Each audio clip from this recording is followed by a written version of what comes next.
హరివిల్లు podcast శ్రోతలకి ప్రేక్షకులకి పునఃస్వాగతం.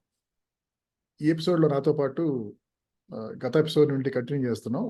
ఆదిత్య అండ్ కృష్ణమోహన్ కందర్ప ఉన్నారు. ఈ ఎపిసోడ్లో టీడీపీ పార్టీ, తెలుగుదేశం పార్టీ దాదాపు 42 వయసున్న పార్టీ. చాలా కాలం పాటు చంద్రబాబు నాయుడు గారి ఆధ్వర్యంలో నడుస్తున్న పార్టీ.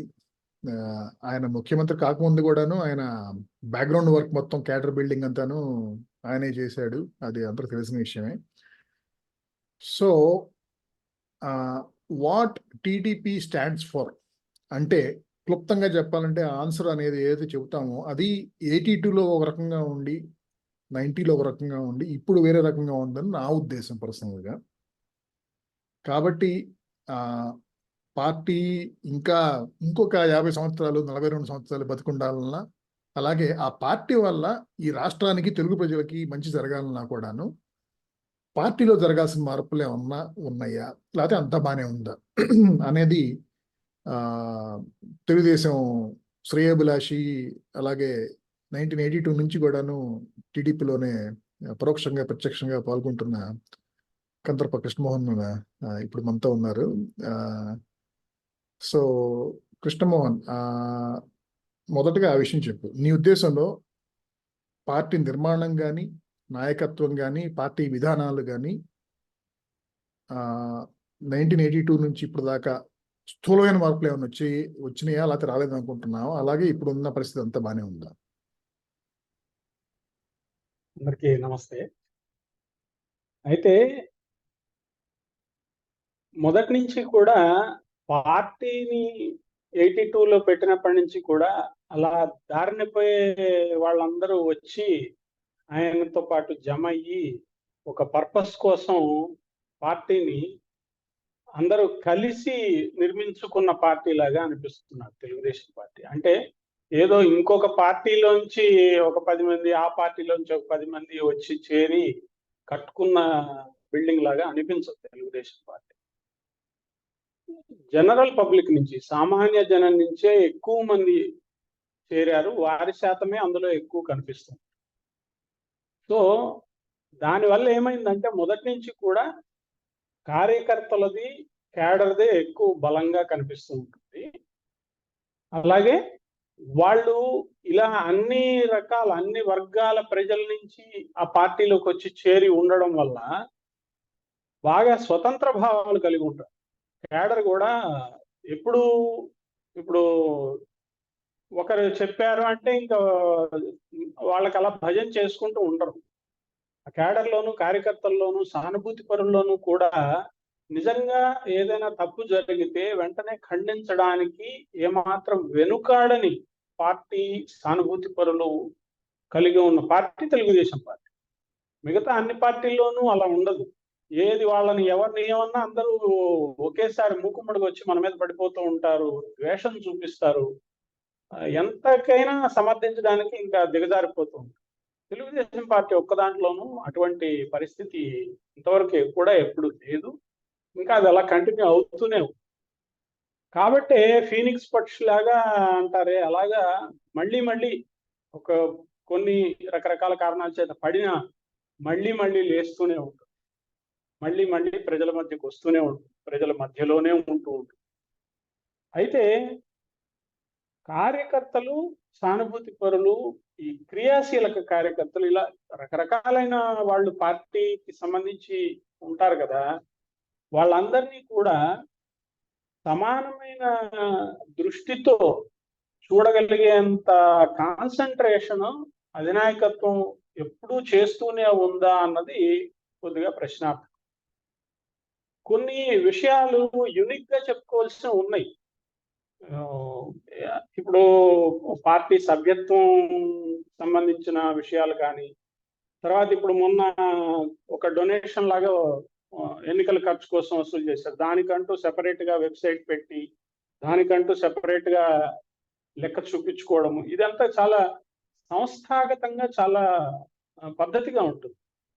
కానీ కార్యకర్తలు పడే కష్టాలకి, కార్యకర్తలు పడే ఇబ్బందులకి వెంటనే రెస్పాన్స్ దొరకదేమో అన్న అభిప్రాయం చాలా మందిలో ఇప్పటికీ ఉంది. ఇంకా కూడా కొన్ని బాగా దెబ్బతినేసిన సమస్యలు, పెద్ద పెద్ద సమస్యలు వచ్చినప్పుడు అది ఇంకా పబ్లిక్ లోకి విపరీతమైన ప్రచారంలోకి వెళ్ళిపోవడం అనేది ఇప్పుడు జరుగుతుంది. ఈ మధ్య కాలంలో సోషల్ మీడియా వచ్చిన తర్వాత ప్రతి కన్ను ఒక కెమెరా అయిపోయి ప్రతిదీ వీడియోగ్రఫిక్ కంటెంట్ బయటికి రావడం వల్ల ఇప్పుడు చాలా వరకు జరుగుతుంది. అలా జరగడం వల్ల ఏమైందంటే ఇప్పుడు మొన్న అరెస్టు కానీ, దాని తర్వాత విషయాలు కానీ, దాని తర్వాత జరిగిన అనేక వందల వేల కేసులు పెట్టబడి ఎంతో మంది హెరాస్ కాబడ్డారు. వాళ్ళందరి దగ్గరికి అని కాకపోయినా చాలా మంది దగ్గరికి భువనేశ్వర్ గారు వెళ్ళి వాళ్ళని పరామర్శించి చనిపోయిన వాళ్ళకి నష్టపరిహారాలు అలా ఇచ్చి ఇవన్నీ ఒక స్టేజ్డ్ ఓదార్పు యాత్రలు కాదు. నిజంగానే మనసు పెట్టి వెళ్ళి చేసి వచ్చినవి, చెప్పొచ్చినవి, సహాయం చేసినవి అనేది మనకి చాలా స్పష్టంగా తెలుస్తూనే ఉంటుంది క్లియర్గా. సో అలాంటి వ్యక్తులు, అలాంటి కార్యకర్తలు ఉన్న పార్టీ కాబట్టి ఇంకా కూడా సంస్థాగతంగా ఇంకా కూడా కాంక్రీటెడ్ గా ఇంకా ఏమైనా కొన్ని మార్పులు, ఇప్పుడు వాళ్ళకి ఇన్సూరెన్స్ ఉందని కూడా నేను విన్నాను.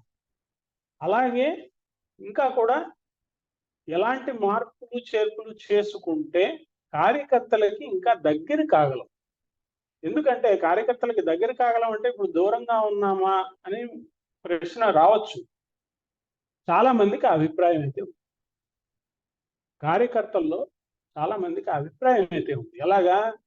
వాళ్ళు దూరం కారు, వాళ్ళు కోర్ టీడీపీ, వాళ్ళు ఎప్పటికీ పార్టీలు మారే వ్యక్తులు కాదు. కాబట్టి వాళ్ళు మంచి అయినా చెడైనా తెలుగుదేశంతో ఎప్పటికీ ఉండిపోతారు. అలాగని వాళ్ళు అందరూ సంతృప్తిగా ఉన్నారని మాత్రం పార్టీ అధిష్టానం కానీ అధినాయకత్వం కానీ అనుకోకూడదు అన్నది నా ఉద్దేశం. ఆ రకమైన చర్యలు తీసుకుని క్యాడర్ని ఇప్పుడు గత 5 ఏళ్లలో చూసిన పర్యవసానాలు కానీ పరిణామాలు కానీ అంతకుముందు ఎప్పుడు పార్టీ చూడలే. ఇలాంటి ఇంతింత అన్యాయమైన కేసులు, శారీరకపరమైన దౌర్జన్యాలు, హత్యలు, కాల్చి చంపేయడాలు, ఒక్కరిని ఎవరు ప్రశ్నించినా కూడా ఇంతింత దారుణాలు అనేవి ఇంతకుముందు ఎప్పుడు జరిగినవి కాదు.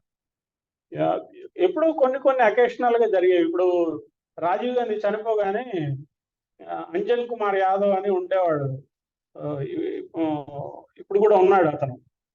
మొన్ననే ముషీరాబాద్కి పోటీ చేసి ఓడిపోయాడు కాంగ్రెస్ లో. అంజన్ కుమార్ యాదవ్, ముఖేష్ కుమార్ గౌడ్ అని ఇంకొక ఎమ్మెల్యే ఉండేవాడు, చనిపోయాడు అతను. వీళ్ళు నేరుగా వచ్చి రామకృష్ణ ఎస్టేట్కి వచ్చి మొత్తం ధ్వంసం చేశారు. రాజీవ్ గాంధీ చనిపోయిన వెరీ నెక్స్ట్ డే. ఏమి సంబంధం లేదు, ఎన్టీఆర్కి ఏం సంబంధం, కానీ మొత్తం రామకృష్ణ ఎస్టేట్ అంతా తగలబెట్టేశారు.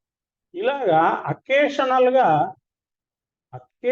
గా ఎప్పుడైనా జరిగేవే కానీ ఇలాగ సంవత్సరం పొడుగునా మొత్తం 5 ఏళ్ల కాలంలోనూ కార్యకర్తల మీద ఇన్ని దౌర్జన్యాలు, ఇంత హెరాస్మెంట్ జరిగింది ఇంతకుముందు ఎప్పుడు లేదు. కాబట్టి దాన్ని కూడా ఇలాంటి పరిస్థితులను కూడా, ఎక్స్ట్రీమ్ పరిస్థితులను కూడా దృష్టిలో పెట్టుకొని కార్యకర్తలందరినీ ఇంకా సిస్టమేటైజ్ చేసుకోవడము. ఇప్పుడు సోషల్ మీడియాలో లాగా ఒకటి వాళ్ళు అరుస్తాం కాబట్టి మేము అరుస్తాం, వాళ్ళు తిడతాం కాబట్టి మేము తిడతాం అనేవాళ్ళు కొంతమంది ఉంటారు. అలాంటి వాళ్ళని కూడా ఏ రకంగా మనం సిస్టమేటైజ్ చేయాలి అంటే కేసుల్లో ఇరుక్కోకుండా చేసేలాగా వాళ్ళని ఎలా మనం సిస్టమేటైజ్ చేయగలం అనేది కూడా ఆలోచన చేసి పార్టీని ఆ కార్యకర్తల లెవెల్ నుంచి కరెక్ట్ గా పెట్టుకుంటేనే అది ఎప్పటికీ ఇంకా కూడా స్టాండర్డ్ 42 ఏళ్ళు ఏంటి, ఇంకా 80 ఏళ్ళు, 90 ఏళ్ళు, 100 ఏళ్ళు కూడా ఉంటుంది అనేది అది ఒక పాయింట్. అది నా మొట్టమొదటి పార్టీ. సో కార్యకర్తల పాయింట్ ఆఫ్ వ్యూ నుంచి అలాగే వాళ్ళని ఎలా కాపాడుకోవాలి, అలాగే వాళ్ళ విశ్వాసం కానీ వాళ్ళ నమ్మకం కానీ ధైర్యం కానీ ఎలా కొనసాగించుకోవాలనే దాని గురించి అలా చెప్పావు, అది ఓకే. ఇకపోతే నేనంటుంది ఏంటంటే ఒక మిగతా సమాజం వైపు నుంచి గనక మేము చూస్తే గనక మీ పార్టీ వైపు అంటే టీడీపీ వైపు చూస్తే గనక ఈ పార్టీ సిద్ధాంతాలు ఏంటి, ఈ పార్టీ ఏ వర్గాల అభ్యున్నతి కోసం పాటుపడుతుంది అంటే మిగతా వర్గాలను తొక్కేయాలని కాదు, అంటే అన్ని ఉన్న వర్గాలలో ముఖ్యంగా ఫలానా ఈ వర్గాలు కొంచెం అండర్ సర్వ్డ్ ఉన్నారు కాబట్టి వాళ్ళకి తరపున మేము నిలబడాలని మామూలుగా పార్టీలు అలా ఎంచుకుంటాయి. కొంచెం చాలా తక్కువ పార్టీలు అందరవాడు నేను అన్నట్టుగా అన్ని వర్గాలకి నేను అన్ని చేస్తానని ఇలా ముందుకు వస్తాయి. చాలా వరకు పార్టీలలో కొన్ని వర్గాలని ఎంచుకుంటే ఏంటంటే వీళ్ళకి అన్యాయం జరుగుతుంది, సరైన రిప్రజెంటేషన్ జరగట్లేదు, లేకపోతే నిజంగానే అన్యాయం జరుగుతుందనో వాళ్ళ తరపున మనం పోరాడదాం, వాళ్ళకి మనం గొంతుకుని అవుదాం అని చెప్పేసి ఆ రకంగా చూస్తే కనుక టీడీపీ అనేది అసలు ఏ వర్గాలకి ఎక్కువ అభ్యున్నతి కోసం పాటుపడుతుంది? ఒకటి ఇందులో ఏంటంటే మొదటి నుంచి కూడా ది వెరీ ఫస్ట్ డే నుంచి కూడా తెలుగుదేశం పార్టీ సెక్యులర్ పార్టీగానే గుర్తింపు. ఎక్కడా కూడా ఒక భావజాలానికో, ఒక మతానికో, ఒక కులానికో పరిమితమైన పర్ఫార్మెన్స్ ఎప్పుడు ప్రదర్శించాల. పడిన ముద్రలు వేరే, పడిన ముద్రలు ఉన్నాయి. వాటిని సరైన నేరేటివ్ లేకుండా అలాగే ఎత్తి మోసుకుంటూ తిరుగుతోంది ఇంతవరకు పార్టీ, దాని పెద్దలు. That is different. కానీ ఆ రకమైన వే ఆఫ్ అప్రోచ్ తో ఎప్పుడు పార్టీ కానీ ఆ పార్టీ నుంచి వచ్చిన ప్రభుత్వాలు కానీ లేవు. అంటే ముస్లిం మైనారిటీస్, క్రిస్టియన్ మైనారిటీస్ వాళ్ళకి ఎంత చేయాలో అంతా చేసుకుంటూ వచ్చింది. ఎస్సీ, ఎస్టీ, బీసీ ఇలాంటి వాళ్ళకి ఎంత చేయాలో అంతా చేసుకుంటూ వచ్చింది. ఓబీసీ, ఈబీసీ ఇలాంటి వాళ్ళకి ఎంత చేయాలో అంత చేస్తుంది. ప్రతి దానికి కొన్ని స్కీమ్స్ కానీ క్లియర్ కట్ గా వాటిని డిజైన్ చేసుకోవడము, వాటిని ఇంప్లిమెంట్ చేయడము, ఇవన్నీ ప్రతి గవర్నమెంట్ లోనూ జరిగాయి తెలుగుదేశం హయా. కాబట్టి నిజంగానే మీరు ఇందాక ఏదో ఐడియలిస్టిక్ గా అన్నారే కానీ అందరి వాళ్ళ మేమని, ఖచ్చితంగా టీడీపీ మాత్రం అందరి వాళ్ళ పార్టీ, అదేమి ఒకళ్ళకి సంబంధించిన పార్టీ కాదు. నాకెప్పుడు అలా అనిపించలేదు. నేనేదో పక్షపాతంతోనో ఇందాక మీరు చెప్పినట్టు కోర్ టీడీపీ అలాంటి దృష్టితో అనట్లేదు. కానీ నాకెప్పుడు అలా అనిపించలే. ఒకటి ఏంటంటే తెలుగుదేశం పార్టీకి బ్రాహ్మణులు అంటే పడదు అన్నది మాత్రం మొదటి నుంచి ఉంది ముద్ర. అది కూడా ఎలాగైతే తెలుగుదేశం పార్టీ కమ్మ వాళ్ళ కోసమే పనిచేస్తుంది అనే ముద్ర ఉందో, వచ్చి రాగానే పట్వారీకరణం వ్యవస్థను రద్దు చేయడం వల్ల ఆ ఫ్యామిలీస్ లో ఒక పునాదుల్లోంచి పాతుకుపోయింది ఆ వ్యతిరేకత. అందుకని నేను అబ్జర్వ్ చేసిన చాలా బ్రాహ్మణ కుటుంబాల్లో కొద్దిపాటి వ్యతిరేకత ఉండేది, ఇప్పుడు లేదు. ఉండేది ఎలా అంటే ఆ తరం అయిపోయింది. 83 నాటి తరం ఇప్పుడు లేదు. ఆ పెద్దలు వాళ్ళు ఇప్పుడు చాలా మంది దివంగతులు అయిపోవడము, చాలా మంది ముసలి వాళ్ళు అయిపోవడము, ఇప్పుడు పాలిటిక్స్ లో పెద్దగా వాళ్ళ ప్రభావం చూపించలేకపోవడము, వాళ్ళ అభిప్రాయాలు, వాళ్ళ భావజాలం వాళ్ళ పిల్లల పైన రుద్దే పరిస్థితి లేకపోవడం, ఇదంతా వచ్చినందువల్ల ఇప్పుడు ఆ ద్వేషం అనేది లేదు. కానీ ఆ పాయింట్ అయితే అంటే కొన్ని వందల కుటుంబాలు, వేల కుటుంబాలు దాని మీద ఏదో నష్టపోయినట్టుగా వాళ్ళు పిక్చరైజ్ చేశారు. బ్రాహ్మణులకి వాళ్ళు వ్యతిరేకము. అలాగే దానికి ఇంకా కొంచెం ఎక్స్ట్రీమ్ గా వెళ్ళి అసలు ఎన్టీఆర్ కి బ్రాహ్మణులు అంటే పడదు. పార్టీ పెట్టిన వాడికే ఎన్టీఆర్ కే బ్రాహ్మణులు అంటే ఇష్టం లేదు. అందుకే అసలు చాలా సులకనగా చూస్తాడు ఆయన. అది కూడా నేను ఒప్పుకోను. అది దానికి మళ్ళీ డిస్కషన్ పెడితే మనం వేరే రూట్ వెళ్ళి. కాబట్టి ఆ పాయింట్ ఆఫ్ వ్యూ కూడా కరెక్ట్ కాదు. ఇంకొకటి, కమ్మ వాళ్ళపైనే ఎక్కువ కాన్సన్ట్రేట్ చేసి కమ్మ వాళ్ళ వెల్ఫేర్ చూస్తుంది అన్నది కూడా మనం డేటా ముందు పెట్టుకొని మాట్లాడితే అసలు ఎన్టీఆర్ ఉండగా ఎవరిని ఎంటర్టైన్ చేసేవాడు, నిజంగా ఎవరు ఎలిజిబులో ఎవరు డిజర్వ్డో వాళ్ళకే ముందు పెద్దపీట వేసేవాడు. చంద్రబాబు వచ్చిన తర్వాత ఇంకా వరస్ట్ అయిపోయింది. నేను కమ్మ వాళ్ళకి చేస్తే ఇంకా నేను చెడ్డ అవుతాను అని కమ్మ వాళ్ళని ప్రత్యేకంగా దూరం పెట్టిన సందర్భాలు, ఇలాంటివన్నీ నేను చదవడము, చూడడం, ఇవన్నీ కూడా చాలా ప్రత్యక్షంగా జరిగిన విషయాలు. వాళ్ళని ఇంకా కూడా నిర్లక్ష్యం చేయడము, దూరం పెట్టడము, ఆయన చెడ్డ పేరు తెచ్చుకోకుండా ఉండడం యాక్చువల్లీ చేయాల్సినది కాదు. నేరేటివ్ మనం ప్రాపర్ గా బిల్డప్ చేసుకుని మనం ఎక్స్ప్లెనేషన్ సరైన రీతిలో ఇవ్వాలి. సంజాయిషి ఇచ్చుకునే రీతిలో కాకుండా వివరించి చెప్పగలగాలి.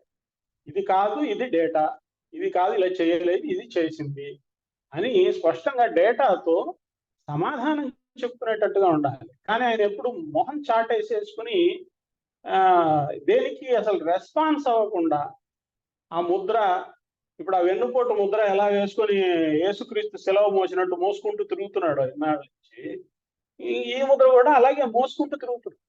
అది కాదనమాట. ఇది పద్ధతి కాదు. దానికి కరెక్ట్ గా నేరేటివ్ బిల్డప్ చేయాలి. ప్రచారంలో ఇప్పుడు మిగతా వాళ్ళు బీజేపీని చూసి నేర్చుకోవాలి ప్రచారం అంటే. తెలుగుదేశం పార్టీ వాళ్ళు ముఖ్యంగా చేయవలసిన పని ప్రచారం చేయడం అంటే ఏమిటి, ఎలా చేయాలి అనేది బీజేపీ వాళ్ళని చూసి నేర్చుకోవాలి. పాజిటివ్స్ అన్ని, నెగిటివ్ ఎంత ఉందో అది వేరే విషయం, కానీ పాజిటివ్ పాయింట్స్ బీజేపీ ప్రచారం యొక్క పద్ధతుల్లో కోకొల్లలుగా ఉన్నాయి. అవన్నీ అడాప్ట్ చేసుకోవాలి అవసరమైన. ఒక ప్రశ్న అలా ఒక ప్రశ్న అంటే మీరు వర్గాలంటే ఫలానా వర్గాలు మొదలుపెట్టారు. నాకు తెలిసి 3 వర్గాలు కవర్ చేస్తున్నట్టు, రెండో ఇదొకటి.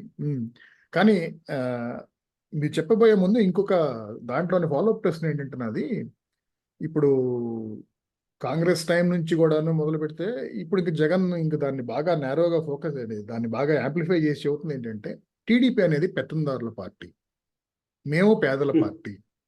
అంటే నేను చెబుతున్న యాక్చువల్గా ఆ వర్గాలంటే ఆ రకాలుగా అనమాట అని వాళ్ళు చెబుతున్న, ప్రచారం చేస్తున్న నేరేటివ్ లో ఎంతవరకు నిజం ఉంది, అసలు ఆ ఆస్కారం ఎందుకు వచ్చింది అలా చెప్పుకునే రకంగా అది ప్రతిపక్షాలు?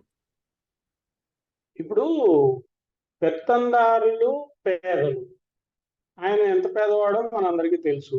సరే, ఆయనకి ఎన్ని కంపెనీలు ఉన్నాయో, చంద్రబాబు ఫ్యామిలీస్ అన్నిటికీ కలిపి ఎన్ని కంపెనీలు ఉన్నాయో అది కూడా డేటా చూసుకోవచ్చు ఎవరైనా సరే. అప్పుడు ఎవరు పెత్తందారులో ఒక యాంగిల్లోంచి బయటపడుతుంది. ఇంకొకటి, ఇందాక మనం ఫస్ట్ మాట్లాడుకున్నాం బ్రాండింగ్ డెవలప్మెంట్, బ్రాండింగ్ బిల్డప్ చేయడం. దీనికి చంద్రబాబుని మనమే కాదు, మొత్తం ప్రపంచ దేశాలన్నిటికీ కూడా చాలా విషయాల్లో, చాలా పద్ధతుల్లో, బిల్ గేట్స్ మొదలుకొని ఇక్కడ అమర్ రాజా వరకు అందరికీ తెలుసు ఆ విషయం. ఆ క్రమంలో అసలు వరల్డ్ ఎకనామిక్ ఫోరంలోకి ఆంధ్రప్రదేశ్ వెళ్ళడము, దాని బ్రాండ్ బిల్డప్ చేయడం కూడా చంద్రబాబు నుంచే మొదలైంది. ఇంత క్రమంలో ఎంతో మంది పరిచయం అవుతారు, ఎంతో మందితో అవసరాలు ఉంటాయి, ఎంతో మందితో పనులు ఉంటాయి. వాళ్ళతో కలిసి ఫోటో దిగితేనో, వాళ్ళతో కలిసి మాట్లాడితేనో, ఇలా తల ఉంచుకొని పక్కకి వాళ్ళతో మాట్లాడితేనో, ఇంకేదో పర్సనల్ బెనిఫిట్ కోసం వాళ్ళు ఏదో కుట్ర చేసేసిన ఫీలింగ్ లో మనం దాని ఇంప్రెషన్ పెట్టేసుకుని బురద జల్లేయడం చాలా సులభమైన పని. దాన్ని మళ్ళీ ఇందాక చెప్పినట్టే యథావిధిగా ఆయన ఖండించడు, ఆయన మౌనముని. ఈ విషయాలపైన ఇప్పుడు ఏం రెస్పాండ్ కాదు. సరే, మంచిదే, ఆయన ఏం రెస్పాండ్ కానక్కర్లా డైరెక్ట్ గా. పార్టీ స్పోక్స్ పర్సన్స్ ఉండేది అందుకే. ఇప్పుడు మాట్లాడుతున్నారు పట్టాభి కానీ, ఇంకా ఒకరిద్దరు కానీ, వర్లరామయ్య, నిమ్మల రామానాయుడు ఇలాంటి వాళ్ళు ఇప్పుడు కాస్త గొంతెత్తి మాట్లాడగలుగుతున్నారు. ఇంత తొక్కేశాడు కాబట్టి అవతల వాడు, లేకపోతే ఇంతకుముందు అలా కూడా ఎవరు మాట్లాడేవాళ్ళు లేకపోయి. ఇప్పుడు నిజంగా మాట్లాడగలిగే వాళ్ళు అందరూ స్పోక్స్ పర్సన్స్ గా అందరికి కనిపిస్తున్నారు, జీవి రెడ్డి గాని ఇలాంటి వాళ్ళందరూ. సో ఆ నేరేటివ్ వాళ్ళకి ఇవ్వాలి, వాళ్ళకి స్వాతంత్రం ఇచ్చి వదిలితే అసలు మీకంటే కూడా బాగా చెప్తారు వాళ్ళు.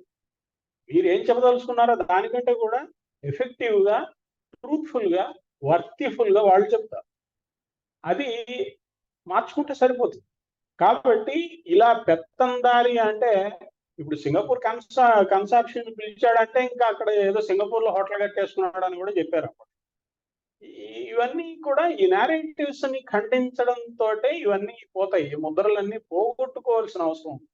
కనీసం ఈ టర్మ్ లో అయినా ఆ పని కాంక్రీటెడ్ గా, ఒక సిస్టమటైజ్డ్ గా చేయగలిగితే చాలా బాగుంటుంది. సో ఆదిత్య, మీ దగ్గరికి వస్తాను.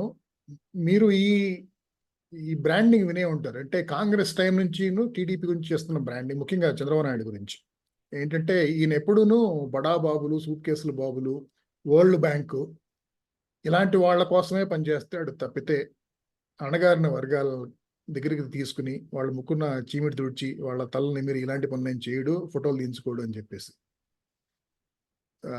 సరే, వాళ్ళ ఆరోపణ వదిలేయండి. ఫ్రమ్ యువర్ స్టాండ్ పాయింట్, మీకు ఎప్పుడు గబుకున్న టీడీపీ అనగానే వాట్ టీడీపీ స్టాండ్స్ ఫర్ అంటే, TDP stands for specifically uplifting the fortunes of ఈ ఫలానా వర్గాలను అది అనిపిస్తుందా, లేకపోతే TDP stands for development? And of course development means everybody gets develop అనేది అనిపిస్తుందా మీకు? ఓకే. మోహన్ భయ్య, మీరంతా కూడాను యువర్ సీనియర్ విశ్లేషకులు ఇన్ దిస్ టాపిక్. సో ఎంతసేపు నేను అందుకనే మా కేఏ పాల్ పార్టీ తాలూకు ప్రతినిధిలాగా ఇందాకటి నుంచి మౌనంగా చూస్తున్నాను అనమాట. TDP YCP మాట్లాడుకుంటున్నప్పుడులాగా. సో ఎందుకంటే నాకు పెద్దగా పాలిటిక్స్ 2014 నుంచే సీరియస్గా ఇన్వాల్వ్ అయ్యి ఉండడం, అది టీడీపీ మొదటి నుంచి ఓట్లు వేస్తున్నా కూడా కాబట్టి. But what I realise answering your question is, నా ప్రకారం ఐ థాట్ టీడీపీ వాజ్, అంటే మీరు అడిగితే యాజ్ ఫస్ట్ థాట్ టీడీపీ బీసీల పార్టీ అని నాకు అభిప్రాయం ఉంది. That okay, TDP is more for because that could be because నేను 14 నుంచే ఎక్కువగా ఫాలో అవుతున్నాను, అదే వింటున్నాను నెరేటివ్ అని కూడా కారణం అవ్వచ్చు దానికి. టీడీపీ స్టాండ్స్ ఫర్ అంటే నంబర్ ఆఫ్ సీట్స్ ఇవ్వడంలో కానీ, లేకపోతే వాళ్ళకి చేసిన సంక్షేమంలో కానీ, కార్పొరేషన్ తాలూకా ఫండ్స్ దీంట్లో కానీ, అన్నిట్లోని కూడాను ఇట్ స్టాండ్స్ ఫర్ బీసీస్ అని చెప్పి నాకంటూ ఒక అభిప్రాయం ఉంది. మీకు ఫస్ట్ క్వశ్చన్కి ఆన్సర్ చెప్పడం, గోయింగ్ బ్యాక్ టు దట్, అంటే what should TDP stand for the next 50 years అని మీరు ఒక మాట అన్నారు. సో ఇందాక you started the podcast with okay okay, అదే దాని ముందు అంటే 2B కేస్ గురించి మాట్లాడుకునే ముందు as is what is the current scenario అంటే మీ ఉద్దేశంలో మీరు చూసిన తక్కువ కాబట్టి అలాగే మీరు టీడీపీ నాయకులు చెప్పడం వల్ల కానీ, లేకపోతే మీరు మిగతా వాళ్ళు చెప్పడం వల్ల కానీ టీడీపీ అంటే బీసీల పార్టీ అనేది బాగా విన్నారు, అదే మీకు నాటుకుపోయింది. And you have not seen anything that contradicts that. I have not seen anything that contradicts that, and I have also not seen several things that Mohan Bhaiya just mentioned about. ఎందుకంటే last 10 years లోని ఎంతో కొంత లోకేష్ తాలూకా influence ఉంది. తర్వాత CBN అప్పటికే 3.0లో ఉన్నాడు కదా ఆయన, స్టేట్ స్ప్లిట్ అది జరిగిన తర్వాత ఆయన కొన్ని మరి మీరు అన్నవి ఆయన మార్చుకుని, బికాస్ వాళ్ళ కార్యకర్తలకు కూడాను మిగిలిన ఏ పార్టీ చేయనంతలాగా వాళ్ళు ఉండి, వాళ్ళతో పాటు ఇమీడియట్గా యాక్సెస్లో ఉండి, of course the negative part is that ఇది కొంత ఏనుగులాగా చాలా స్లోగా, it is very big organisation అవ్వడం వల్ల అక్కడికి అందుబాటులోకి వెళ్ళదు మెసేజ్. మన వాళ్ళు కూడా ఎలక్షన్లోని ఎందుకు జైటీడీపీని మూసియండి, ఎందుకు ఛానల్ పనికిరానిది అని చెప్పి ఈవెన్ కరువు కట్టిన కార్యకర్తలు కూడా తిట్టడం, అదంతా it is more because there is a big machinery at part అని అదంతా అర్థమైంది గత కొన్నాళ్ళలోని. బట్ ఉన్న వాటిల్లోకి I still feel that they are, అంటే ఇప్పుడు ఎవరైనా మెజారిటీ ఉన్న సపోర్టర్స్ అందరూ కూడా second generation of TDP or third generation of TDP వల్ల ఉన్న వాళ్ళే తప్ప కొత్త వాళ్ళని అట్రాక్ట్ చేయడానికి, that is where these new parties have come in and they been able to attract అని నాకు అర్థమైంది. దట్ ఓకే, ఆల్రెడీ ఇంట్లో జెండా ఉంది కాబట్టి మొదటి నుంచి నెక్స్ట్ జనరేషన్ వాళ్ళకు కూడా ఇది మా జెండారా, ఇది మా ఆత్మగౌరవానికి చిహ్నంరా అనుకుంటూ అది చిన్నప్పటి నుంచి వాళ్ళ తండ్రులను చూశారు కాబట్టి వాళ్ళకి TDP supporters in the next generation అయ్యారు. Very few people that I have seen have actually become TDP supporters from the first generation. That okay డైరెక్ట్గా అని చెప్పి, that is probably because there are other alternatives, we will probably talk about. Okay, అదే అంటే ఫ్యూచర్లో ఎలా ఇక్కడ నుంచి ఎలా ఇవాల్వ్ అవ్వాలి అనేది అది మాడుకుందాం, అది నెక్స్ట్ టాపిక్ అదే. కాకపోతే ప్రస్తుతం అంటే వాట్ ఇంతకుముందు ఏం జరిగింది, ఇప్పుడు ఏం జరుగుతుంది అనేది ఆ టైంలో ప్రశ్నకి సమాధానం అయితే కనుక టీడీపీ. సో టీడీపీ నా ఉద్దేశంలో అట్లీస్ట్ ఆప్టిక్స్ బయట నుంచి చూడటానికి మాత్రం ఎలా అనిపిస్తుంది అంటే, రామారావు గారి ఎన్టీఆర్ ఫిల్మ్లో ఉన్న one he's at the top, అప్పుడు ఒక రకంగా ఉండేది, ఇప్పుడు ఒక రకంగా ఉండేది. చంద్రబాబు నాయుడు వచ్చిన తర్వాత చాలా మారిందని నా ఉద్దేశం. ఎన్టీఆర్ ఉన్నప్పుడు TDP stands for all Telugu people. అంటే తెలుగులో చెప్పాలంటే తెలుగుదేశం పార్టీ పుట్టిందే తెలుగు ఆత్మగౌరవం కోసం, తెలుగు వారందరి మంచిని కాంక్షిస్తూ రాజకీయ వ్యవస్థ ద్వారా తెలుగు వారందరికీ మంచి చేయాలని చెప్పి పుట్టింది. ఆ ప్రాసెస్లోనే అప్పటిదాకాను రాజ్యాధికారానికి ఆమోద దూరంలో ఉన్న బీసీ కులాలకి రాజ్యాధికారం ఇవ్వటం, అంటే వాళ్ళకి ఎక్కువ ఎమ్మెల్యే సీట్లు, మంత్రి పదవులు ఇవ్వటం అలాంటివి చేసింది. అలాగే ప్రజల వద్దకి ప్రభుత్వం అంటే ప్రభుత్వం ప్రజలకు ఏం చేయాలో అది వాళ్ళు ఎక్కడో ఆ తాలూకా హెడ్ క్వార్టర్స్, జిల్లా హెడ్ క్వార్టర్స్లో కాకుండా ఇంకా దగ్గరగా వచ్చి వాళ్ళకి అందుబాటులో ఉండే ప్రజలకి ఆన్సరబుల్గా ఉండి, అయితే ప్రజలకు అవసరమైనప్పుడు వాళ్ళు తొందరగా చేయడం కోసమే మండల వ్యవస్థ అనేది ఏర్పాటు చేయటం కానీ, అలాగే అప్పట్లో ప్రజల్ని పీడించేందుకు బాగా ఉపయోగపడిన పటేల్ పట్వారీ కానీ, మున్సబుకరణ వ్యవస్థను రద్దు చేయడం కానీ, ఇలాంటివి ఏమి చేసినా కూడాను ముఖ్యంగా ఎవరైతే అండర్ ప్రివిలేజ్డ్ ఉన్నారో, ఎవరైతే గ్రామీణ ప్రాంతాల్లో ఇబ్బందులు పడుతున్నారో వాళ్ళ కోసం చేయటమే కాకుండా అంటే ఎన్టీఆర్ టైంలోనే తెలుగు వాళ్ళందరూ మన చాలా గొప్ప జాతి. ఇప్పుడంటే ఈ మధ్య కాలం దాకా మన మద్రాసులు అని చెప్పి హేళన చేశారు, కానీ మనకి చాలా ఆత్మగౌరవం ఉంది అని ఆ టైపులో కొంచెం మళ్ళీ నేషనల్ కాన్షియస్లో తెలుగు జాతికి ఒక పేరు తీసుకురావడానికి కారణమయ్యాడు ఎన్టీఆర్. సో తెలుగు సమాజంలో ఈ మార్పులు చేస్తూనే ఈ తెలుగు రాష్ట్రం కూడాను అభివృద్ధి చెందాలి కాబట్టి అందుకని ఎన్ఆర్ఐస్కి పిలిపితే నాన్ రెసిడెంట్ తెలుగుకి పిలిపించి ఎప్పుడు ఈయన గల్లా రామచంద్ర నాయుడు ఆయన అమెరికాలో ఆయన చేసుకుంటున్న ఆయన వచ్చి ఇక్కడ అమరాజా బ్యాటరీ పెట్టడం కానీ అది ఎన్టీఆర్ పిలుపు వల్ల జరిగింది. డాక్టర్ కాకరల సుబ్బారావు గారు అక్కడి నుంచి వచ్చి ఇక్కడ నిమ్స్ని ఫేస్ లిఫ్ట్ ఇచ్చి దాన్ని సమూలంగా మార్పు చేసి ఒక గొప్ప సంస్థగా తయారు చేయటం కానీ నాకు తెలిసి ఎల్వి ప్రసాద్ ఇన్స్టిట్యూట్ సంబంధించి కూడా ఏదో ఉంది స్టోరీ ఎన్టీఆర్ సంబంధించి. ఓకే, సో ఈ రకంగా ఆయన ఏమి అభివృద్ధిని తీసి పక్కన పెట్టేయలేదు, కానీ సంఘంలో ముఖ్యంగా పరిపాలన వ్యవస్థలో మార్పులు అణగారి వర్గాల మంచి కోసం, అలాగే వెల్ఫేరిజం కూడా స్టార్ట్ చేసింది ఆయన. అప్పుడు పేదవాడికి పట్టెడు అన్నం పెట్టకపోతే ఎందుకు ఈ ప్రభుత్వాలు అని చెప్పేసి ఆ టైప్లో కిలో 2 రూపాయల బియ్యం అని కానీ, అలాగే పేదలకు పక్కా ఇళ్ళు అని కానీ, లేకపోతే ఆప్కోతో చేనేత వస్త్రాలు కానీ ఇలాంటివన్నీ. ఓకే, సో కానీ స్థూలంగా ఎన్టీఆర్ టైంలో అలా ఉండేది. తెలుగుదేశం తెలుగు వారందరి కోసం, ముఖ్యంగా అణగారిన వర్గాల కోసం, ఇప్పుడు దాకా రాజ్యాధికారానికి దూరంగా ఉన్న వాళ్ళ కోసం అని చెప్పేసి.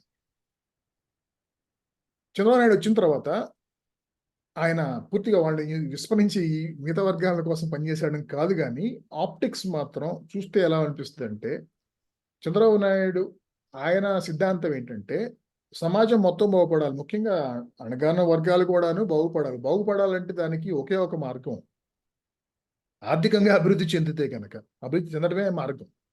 ఆర్థికంగా అభివృద్ధి చెందాలంటే వాళ్ళొక్కళ్ళకే మనం ఎలా అభివృద్ధి చేస్తాం? సమాజం అభివృద్ధి చెందాలి, వ్యవస్థలు, ఇండస్ట్రీ, ఎకానమీ అంతా అభివృద్ధి చెందాలి. కాబట్టి సంపద సృష్టిస్తే కనుక అప్పుడు అది అన్ని వర్గాలకి అంటే ముందుగా కొన్ని వర్గాలకి ఉపయోగపడినా కూడా ఎవరైతే వ్యాపారస్తులు ఉంటారో వాళ్ళు బాగుపడినా కూడా పర్లేదు, ఎందుకంటే వాళ్ళు బాగుపడితేనే 10 మంది బాగుపడితే ఇంకో 100 మంది వస్తారు మళ్ళీ బిజినెస్ పెట్టడానికి. కానీ ఓవరాల్గా సొసైటీలో వెల్త్ జనరేట్ అయితే కనుక అది అన్ని వర్గాలకి, ముఖ్యంగా అణగారిన వర్గాల వాళ్ళకి, పేదలకి పనికొస్తుంది అనేది అతని ఫిలాసఫీ. అతను కానీ నేను చెప్పినంతగా ఆయన ఇప్పుడు దాకా ఇంత క్లుప్తంగా ఎప్పుడు చెప్పుండు నాకు తెలిసి, చెప్పినా కూడా నేను చూడలేదు అయితే, అదే నాకు కావచ్చు. కానీ ఆప్టిక్స్ మాత్రం ఏముంటాయంటే చంద్రబాబు చుట్టుపక్కల ఎవరు చూసినా కూడా ఇండస్ట్రియలిస్టులు, అలాగే కేవలం గొప్ప ఇండస్ట్రియలిస్టులే కాదు, అంటే హోండా మోటార్స్ ఆయన పవన్ ముంజల్ కానీ, లేకపోతే ఈవెన్ అమర్రాజా బ్యాటరీ సంబంధించిన జయదేవ్ గల్లా ఇలాంటి వాళ్ళు పక్కన ఉన్నా కూడా ఎవరికి ఇబ్బంది, అంటే ఆప్టిక్స్లో పెద్ద ఇబ్బంది ఏం రాదు. కానీ కొంచెం డ్యూబియస్ క్రెడెన్షియల్స్ ఉన్న ఇండస్ట్రియలిస్టులు,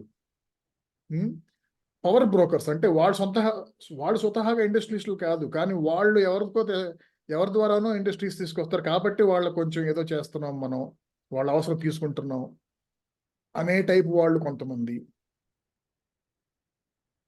అదొకటి. దాంతోపాటు అసలు అలాంటి వాళ్ళని డైరెక్ట్గా పార్టీ కార్యకలాపాల్లోనే పెద్ద చేయి ఇవ్వటం, అంటే సుజనా చౌదరి, సీఎం రమేష్ లాంటి వాళ్ళకి ఇవ్వటం, ఇలాంటివి చూడటం వల్లే చంద్రబాబు నాయుడు హయాంలో తెలుగుదేశం పార్టీ అంటే కొంచెం ఉన్నత వర్గాల వాళ్ళకి, ముఖ్యంగా పవర్ బ్రోకర్స్కి కొంచెం పెద్దపీట వేస్తున్నారు. బీసీల పట్ల ఎక్కువ సీట్లు ఇవ్వటం, మంత్రి పదవులు ఇవ్వటం కానీ, సంక్షేమ పథకాలు కానీ, బీసీలు పెద్దపీట ఇవ్వటం అనేది జరుగుతుంది. కానీ బట్ ఇన్ జనరల్ కొంచెం ఆయన చుట్టూ ఉండే సర్కిల్లో మాత్రం వాళ్ళే కనపడుతున్నారు అనేది మిగతా వాళ్ళకి, అంటే టీడీపీ పట్ల బాగా సానుభూతి పరులు కాకుండా మిగతా వాళ్ళకి, మిగతా సమాజానికి కనపడే ఆప్టిక్స్ ఇది. సో సో నా ఉద్దేశం ఏంటంటే I'm sympathetic to his view. ఏంటంటే ఆయన వెల్త్ క్రియేట్ చేసి అందరూ సమాజంలో అన్ని వర్గాల వాళ్ళు బాగుపడాలన్నాడు, కానీ మధ్యలో అది కనపడుతున్న విధానం మాత్రం ఏమాత్రం బాగోలేదు. అది ఆ విషయం ఆయనకి తెలుసో లేదో కూడా నాకు తెలియదు. ఓకే, సో చెప్పు. అయితే ఇప్పుడు బీసీ బీసీల పార్టీ అని తెలుగుదేశంకి ముద్ర ఉన్నమాట వాస్తవం మొదటి నుంచి కూడా. కానీ ప్రాక్టికల్ గా దాన్ని ఇంప్లిమెంట్ చేసింది చంద్రబాబు హయాం తర్వాతే. మొదట్లో ఫైనాన్షియల్ గా అందరినీ చూసుకోవడం, మిగతా అందరినీ చేసుకోవడం ఇదంతా ఉండేది మొదటి 5 ఏళ్ళు ఎన్టీఆర్ టెన్యూర్ వరకు. చంద్రబాబు హయాంలోనే నిజంగా బీసీ వెల్ఫేర్ అనేది పట్టాల మీదకి వచ్చింది.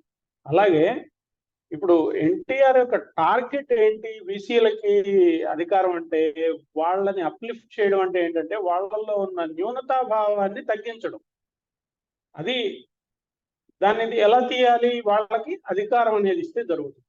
అంటే అది కేవలము ఒక మంత్రి పదవో ఇంకో ఎమ్మెల్యేనో అని కూడా కాదనమాట. అలా కాకుండా స్పీకర్లుగా కూడా వాళ్ళని చేసి అదొక రోల్ మోడల్ గా నిలబడిన పార్టీ తెలుగుదేశం. ప్రతిభా భారతి కానీ, జిఎంసి బాలయోగి కానీ ఇలాంటి వాళ్ళని ఆ స్థాయి వరకు కూడా తీసుకెళ్లగలిగిన పార్టీ తెలుగుదేశమే అని చంద్రబాబు హయాంలోనే అది ఎక్కువగా ఇంప్లిమెంట్ అయ్యింది. ఇంకా మిగతా వాళ్ళు కూడా మనం చూసుకుంటే కానీ.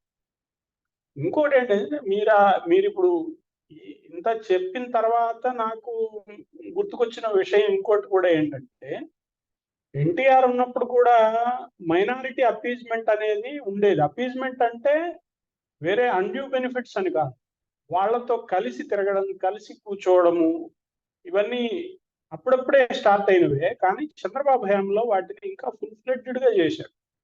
అంటే ఇఫ్తార్ విందులు కానీ, వాళ్ళతో ఒక హజ్ యాత్ర, హజ్ బిల్డింగ్ కట్టేయడం కానీ, ఇలాంటివన్నీ కూడా ఒక అపీజ్మెంట్ కోసం చేశాడనే ముద్ర కూడా వేసేసుకుంది అందరూ.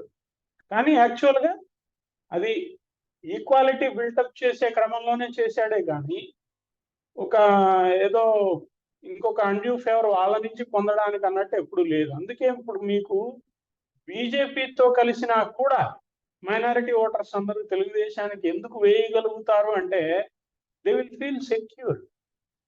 వాళ్ళు బీజేపీతో కాదు, మీరు ఇంకొక పెద్ద తోడేలతో కలిసినా కూడా వాళ్ళు దే విల్ డోంట్ కేర్ అన్నమాట.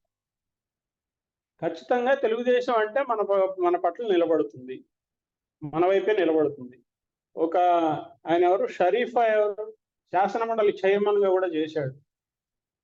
ఆయన నిలబడబట్టి ఈరోజు మనకి అమరావతి రాజధాని నిలబడింది అంటారు. ఆ రోజు ఆయన మళ్ళీ రివిజన్ కమిటీకి పంపబట్టి.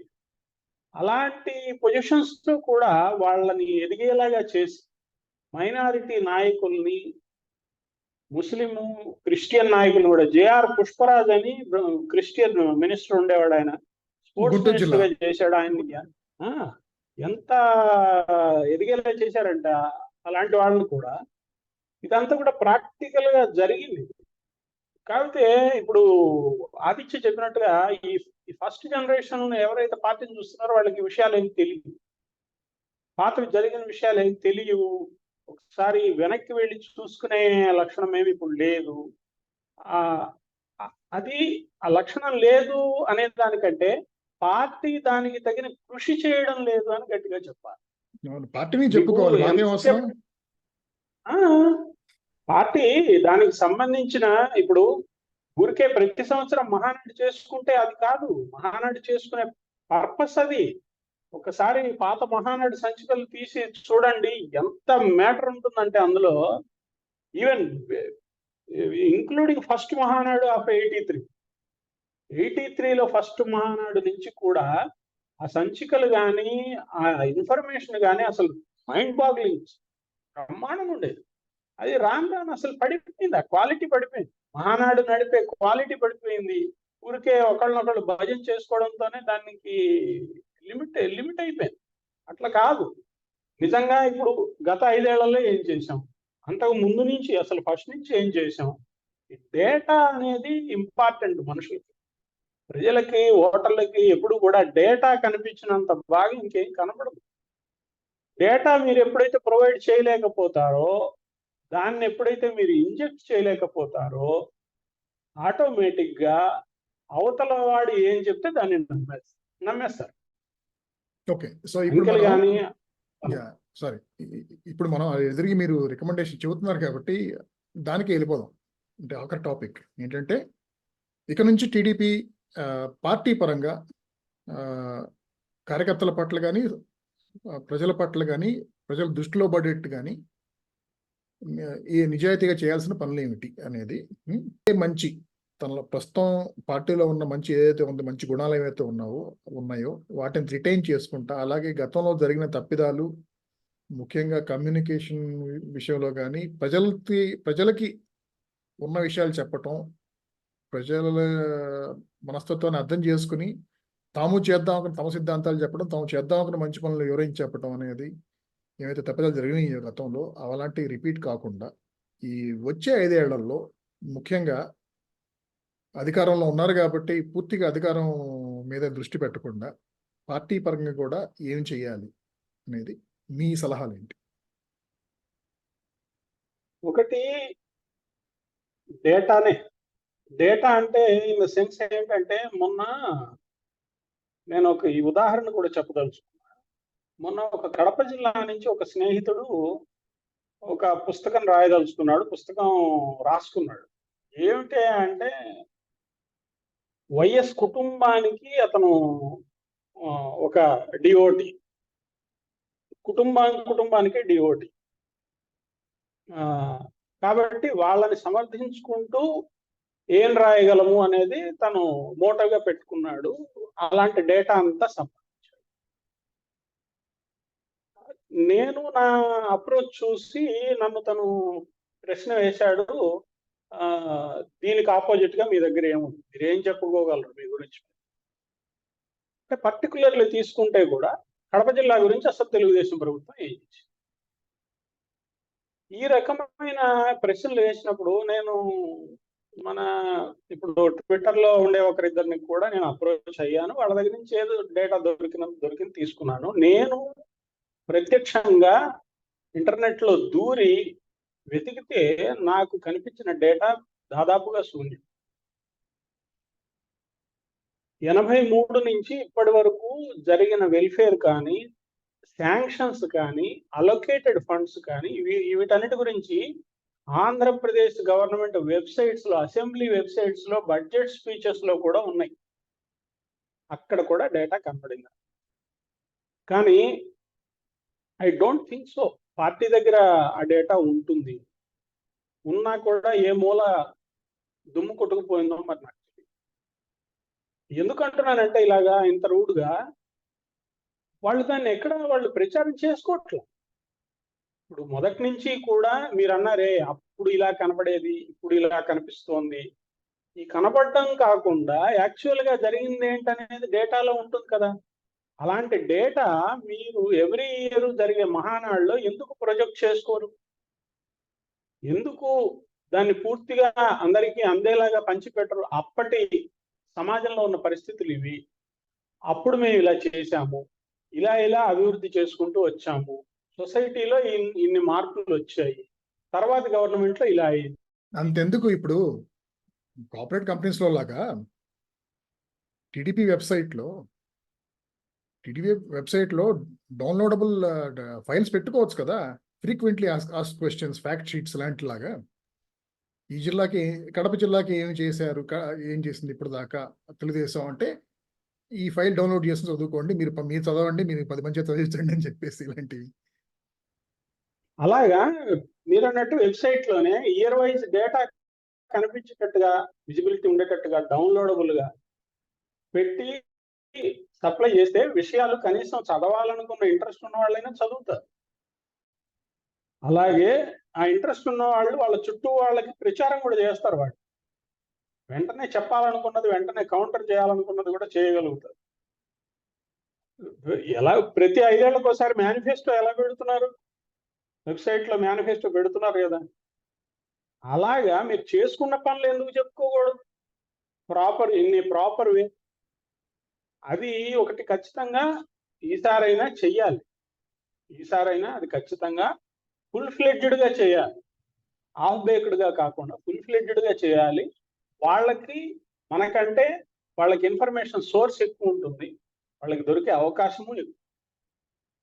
అలాగే ఇంకోటి ఏంటంటే, సోషల్ మీడియా లోకం, సోషల్ మీడియా యుగం.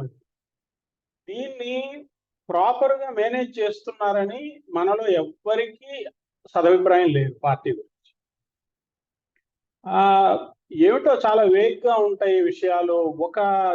ఒక జానర్ కి, ఒక పద్ధతికి, ఒక సిస్టమ్ కి లోబడినట్టుగా అనిపించదు ఆ టీం కానీ వాళ్ళ ప్రవర్తన కానీ. అలాగే అసలు ఖండించాల్సినవి, వివరణ ఇవ్వాల్సినవి కాకుండా వేరే వేరే ఏదేదో ఇంపార్టెన్స్ లేనివి, ప్రాముఖ్యత లేని విషయాలు పడుతుంది.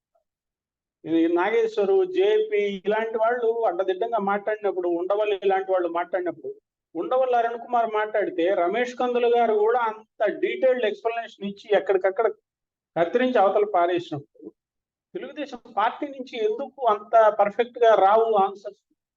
లేరా? చెప్పేవాళ్ళు లేరా? ఎందుకు లేదు? పుష్కలంగా ఉన్నారు. ఇన్ఫర్మేషన్ లేదా? ఎందుకు లేదు? ఉంటుంది. ఎందుకు దానిపైన శ్రద్ధ పెట్టకు? ఆ సోషల్ మీడియా టీంని బిల్డప్ చేయడం కానీ, ఈ ఇందాక చెప్పిన డేటాని కంపైల్ చేసుకుంటూ వాళ్ళకి కౌంటర్ ఇవ్వడంలో కానీ, ఇదే రకమైన ట్రెండ్ కనుక కంటిన్యూ అయితే ఖచ్చితంగా వీఆర్ లూజర్స్.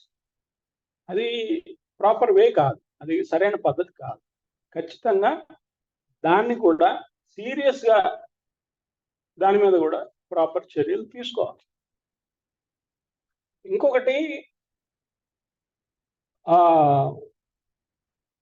ఇప్పుడు అసలు ఇంకా మెజారిటీ వచ్చింది అనగానే అందరూ సోషల్ మీడియాలో కూడా పిల్లలందరూ మీద వాడిని అరెస్ట్ చేసేయి, వీడిని అరెస్ట్ చేసేయి, ఒక 6 మంది ఫోటోలు పెట్టేసి వాళ్ళ మీద ఎగిరి తన్నేసేయి.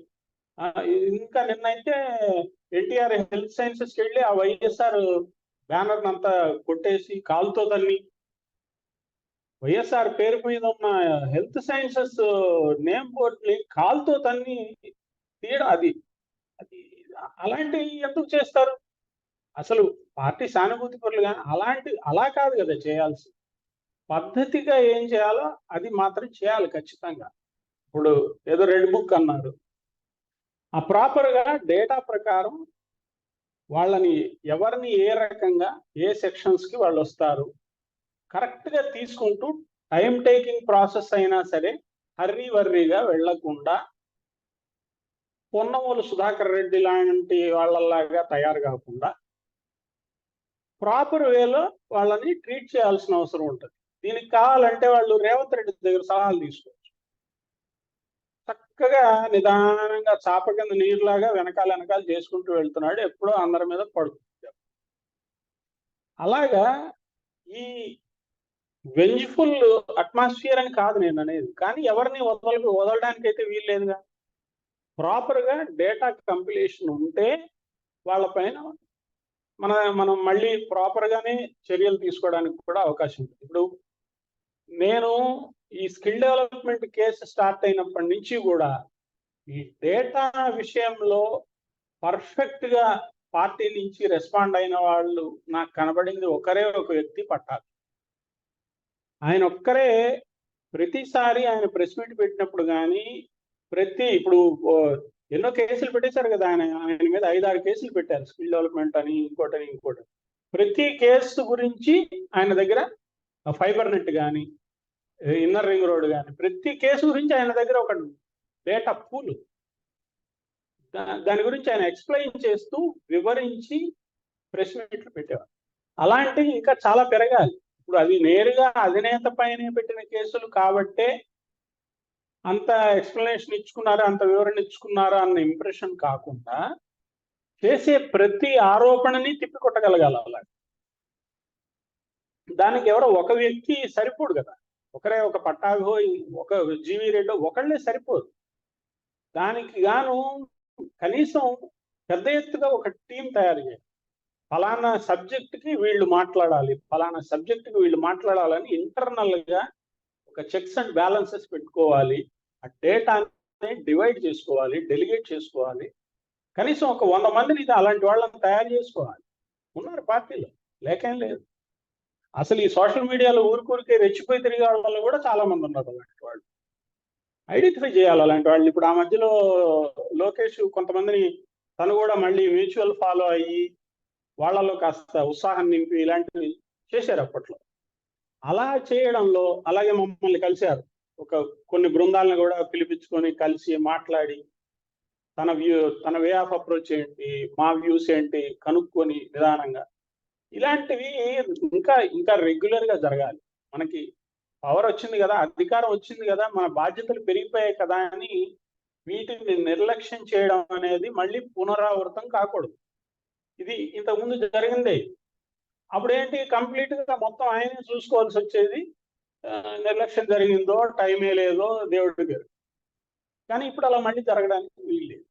ఖచ్చితంగా దాని మీద శ్రద్ధ పెట్టాలి. ఇంకా కూడా దాని ఇన్స్టెన్స్ పెంచాలి, ఇంటరాక్షన్ పెరగాలి, ఇన్స్టెన్స్ పెంచాలి, దానికి తగిన రిసోర్సెస్ పెంచుకోవాలి, హ్యూమన్ రిసోర్సెస్ ను కూడా వాడుకోవాలి, డబ్బులు ఖర్చు పెట్టాలి. తప్పదు, డబ్బులు ఖర్చు పెట్టైనా సరే వాలంటరీగా ఎంతమంది వస్తారో అంతమంది వస్తారు, మంచిదే. కానీ అవసరమైన చోట డబ్బులు ఖర్చు పెట్టైనా సరే రిసోర్సెస్ ని మనం అలొకేట్ చేసుకుంటాం. ఎవడో ఐపాక్ లాంటి వాళ్ళకి ఎందుకండి డబ్బులు? నిజంగా పార్టీ పైన సానుభూతి చూపించే వాళ్ళని ఏరి పట్టుకోవాలి. ఒక బ్రోకరేజ్ ఏజెన్సీని పట్టుకున్నందువల్ల ఏం ఉపయోగాలు ఉండవు. అవి చాలా టెంపరీ, తాత్కాలికం. పార్టీకి కాదు, మసిబూసి మారేడుకాయ చేయొద్దు, మారేడుకాయ కొని తినండి. అంతే. కరెక్ట్ గా నేరుగా దొరికే వాళ్ళు ఉండగా, అనుభూతి పరులు ఉండగా, అభిమానులు ఉండగా వేరే వాళ్ళని ఎందుకు వెతుక్కోవడం, చేసుకోవడం? కాబట్టి అది ఒకటి ఖచ్చితంగా ఫాలో కావచ్చు. ఇంకొకటి, ఇందాక నేను చెప్పినట్టుగా గత 5 ఏళ్లలో పడిన harassment, even general public and party సానుభూతి పరులు. ఇప్పుడు సుధాకర్ డాక్టర్ లాంటి వాడు, ఇంకో అమర్నాథ్ అనే చిన్నపిల్లవాడు కాల్చి చంపేయడం లాంటివి, ఆ అబ్దుల్ సలీం నంద్యాలలో ఆత్మహత్య చేసుకున్న మైనారిటీ కుటుంబం లాంటి వాళ్ళు, మొన్న ఎలక్షన్స్ టైంలో ఒంటిమిట్టలో ఒక ఫ్యామిలీ భూ రికార్డులు తారుమారైపోయారు, మొత్తం కుటుంబం ఆత్మహత్య చేసుకున్నది. ఇలాంటి ఘటనలు పార్టీకి సంబంధం లేకపోయినా సరే మనం వెళ్ళి వాటిని అప్రోచ్ అయ్యాం. అలాగా పార్టీకి సంబంధించిన వాళ్ళు, చనిపోయిన వాళ్ళు, దెబ్బతిన్న వాళ్ళు, కేసులు ఇప్పటికీ మూలుగుతున్న వాళ్ళు, జైళ్ళకి వెళ్ళిన వాళ్ళు, ట్విట్టర్లోనే చాలా మందిని చూశాను. మన కేసులు బుక్ అయ్యి మన శ్రీనాథ్ అడ్వకేట్ వెళ్ళి వాళ్ళ కోసం బెయిల్ కోసం ట్రై చేశాడు. రాంబాబు పసుమర్తి అని ఒక హ్యాండిల్ ఉంటుంది, ఆయన దాదాపు 4 రోజులు జైల్లో ఉన్నాడు. అంటే అలాంటి వాళ్ళ పట్ల మనం ఇంకా ఫాస్ట్ గా రియాక్ట్ కావాల్సిన అవసరం చాలా గట్టిగా ఉంది. ఇప్పుడు ఇంకా అలాంటివి జరగవు కదా అని కాదు నేను అనేది. జరిగిపోయిన వాటికి కూడా వాళ్ళల్లో నైతిక స్థైర్యం పెరగాలి అంటే ఇప్పుడు దానికి కాంట్రాగా తీసుకోవాల్సిన చర్యలు ఏంటనేది కూడా చూడాలి. ఏ రకంగా అయితే వాళ్ళు బాధపడ్డారో, కష్ట నష్టాలు పడ్డారో వాటిని మనం ఎలా కాంపెన్సేట్ చేయగలగాలి. ఇప్పుడు ఆవిడ భువనేశ్వర్ తిరిగి కొంతమందికి నష్టపరిహారం ఇచ్చారు అది అని చెప్పాను కదా, అలాంటివే ఇంకా కూడా మొత్తం పెనిట్రేట్ కావాలి విలేజ్ లెవెల్లోకి. వాడు అసలు వాలంటీర్స్ వ్యవస్థను పెట్టుకున్నదే జగన్ అందుకు. అలా విలేజ్ లెవెల్లోకి పెనిట్రేట్ అయిపోయి ఒక ఆర్టిఫిషియల్ ఇంటెలిజెన్స్ లాగా వాడు, ఇప్పుడు మనం మాట్లాడుకుంటున్నది గూగుల్ విని మనకి ఎలాగ రికమెండేషన్స్ పంపిస్తుందో అలాంటి ఒక వ్యవస్థను వాడు పెనిట్రేట్ చేశాడు విలేజ్ లెవెల్లోకి. ఇంట్లో వాళ్ళు అమ్మేం మాట్లాడుకుంటుంది, కూతురేం మాట్లాడుకుంటోంది, ఆ కూతురు వెళ్ళిపోయిందా, విడాకులు తీసుకుందా, రాలేదా, అల్లుడు కొడతాడా, ఇవన్నీ కూడా తెలుసు వాలంటీర్లకి. అంతగా ఒక వ్యవస్థని వాడు ఒక ప్యారలల్ ఒక ప్రపంచాన్నే సృష్టించేశాడు. అది ఇప్పుడు మనం దాన్ని కంటిన్యూ చేయొచ్చు, కానీ మనం అలా వాడాల్సిన అవసరం లేదుగా. నిజంగా పార్టీకి, ప్రభుత్వానికి పనికొచ్చే పద్ధతులు కూడా దాన్ని వాడచ్చు, ఇంకా ఎఫెక్టివ్ గా వాడచ్చు. కాబట్టి ఈ పాయింట్లలో పార్టీని బలోపేతం చేయాల్సిన దిశ నిర్దేశం చేయగలిగిన శక్తి సామర్థ్యాలు ప్రస్తుతం లోకేష్ కు మెండుగా ఉన్నాయి. కలిసి మాట్లాడాం కాబట్టి చెప్పగలుగుతున్నా విషయం. కానీ దానికి తగిన టైం కూడా స్పెండ్ చేయాలి. ఇప్పుడు మనదంటూ ప్రభుత్వం వచ్చేసిన తర్వాత ప్రయారిటీస్ కొన్ని ముందు వెనక అయిపోతాయి, కానీ దానికి తగిన హైరార్కీని బిల్డప్ చేసుకోవాలి. దానికి తగిన హైరార్కీని బిల్డప్ చేసుకుని ప్రాపర్గా డెలిగేట్ చేసుకుంటూ ప్రాపర్గా ఎంఐఎస్ సిస్టమ్ ఉండాలి, రిపోర్టింగ్ సిస్టమ్ ఉండాలి. ఇదంతా కూడా ఆర్గనైజేషన్ ఎలా ఉందో నాకు తెలియదు, నేను ఎప్పుడు ఆర్గనైజేషన్ లోపలికి వెళ్ళి చూసిన వాడిని కాదు. కానీ నిజంగా అలా ఆర్గనైజేషన్ ఉంటే కనుక రిజల్ట్స్ ఇలాంటి ఇంప్రెషన్స్, ఇలాంటి రిజల్ట్స్ ఉండవు. ఇంప్రెషన్స్ ముఖ్యంగా ఇలా ఉండవు.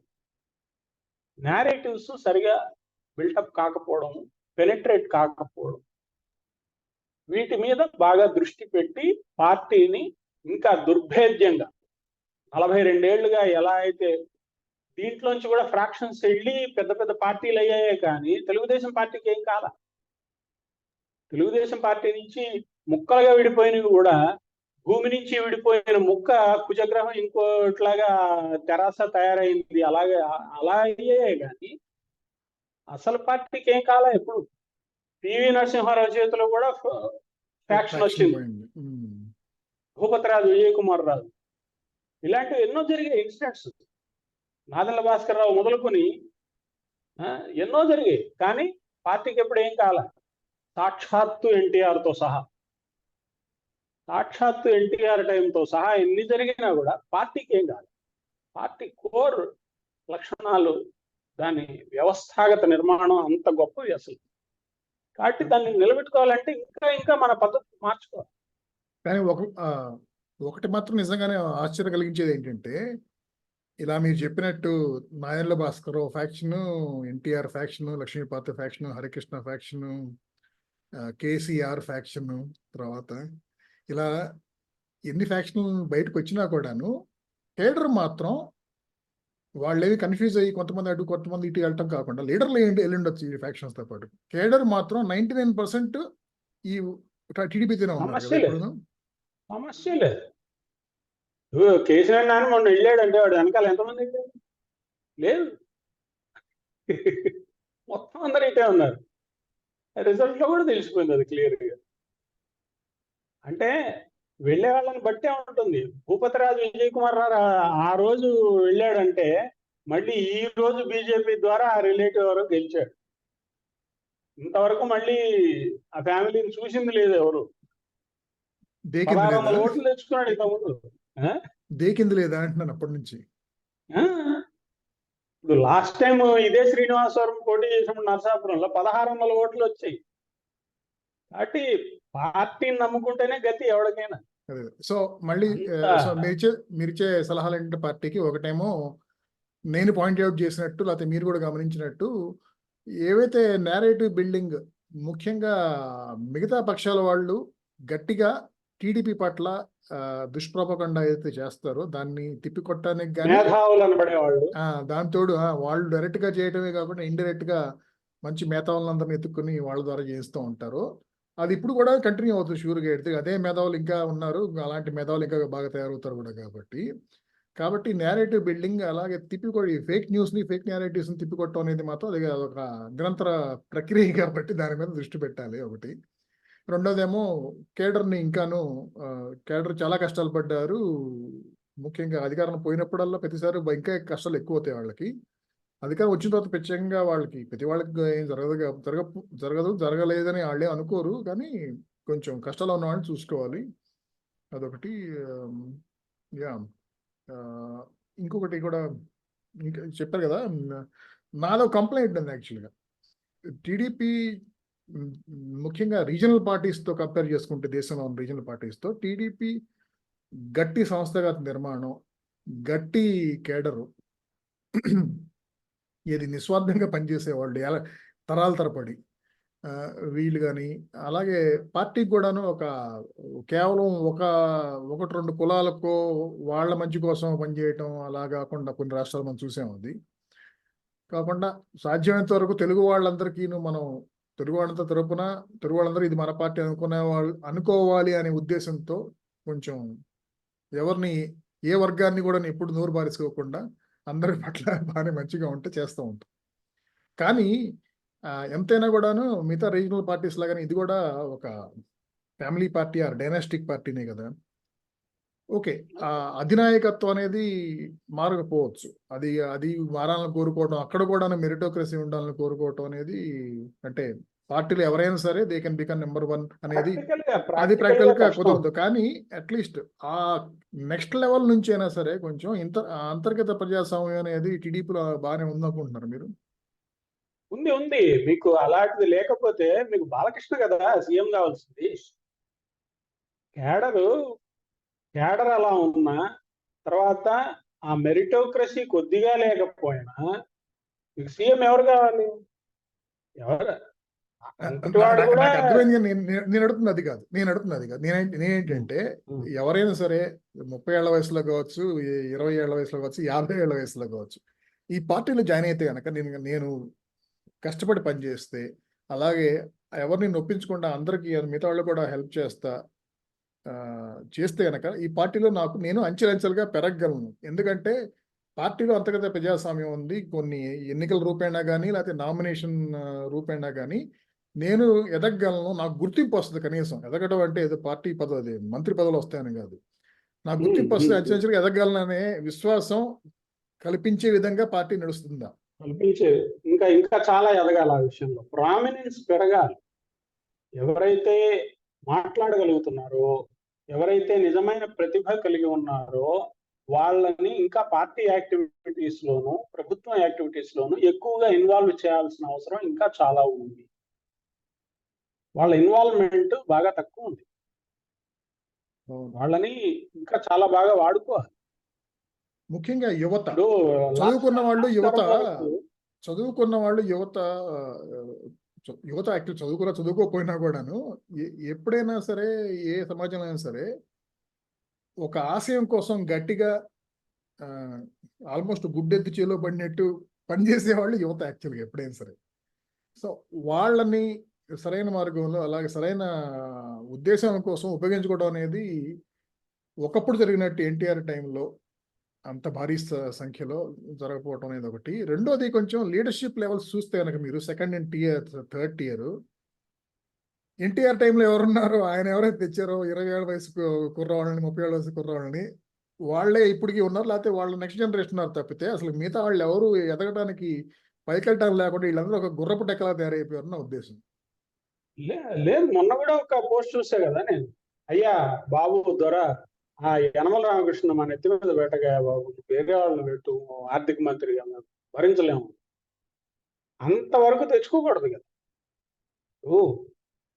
మీరు తరం ఎలా మారుతూ వెళ్తూ ఉంటుందో, నిజంగా ఎవరైతే యాక్టివ్ గా ఉంటున్నారో తీసుకోవచ్చు. మార్గదర్శక మండలి లాంటిదే కదా.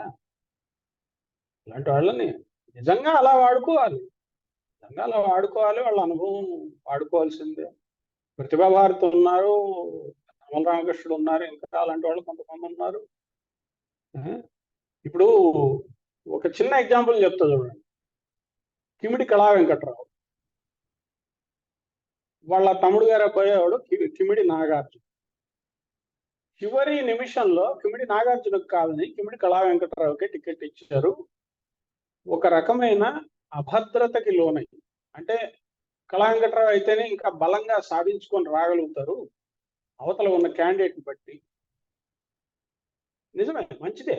కానీ అసలు మొత్తం తిరిగిందేమో కిమిడి నాగార్జున.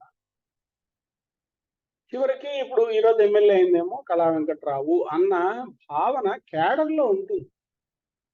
దానికి అసలు ఇంతకుముందు నేను ఎప్పుడు అలా చూడలేదు అసలు చంద్రబాబుని. అక్కడ రోజు ఆ ప్రచారం అక్కడ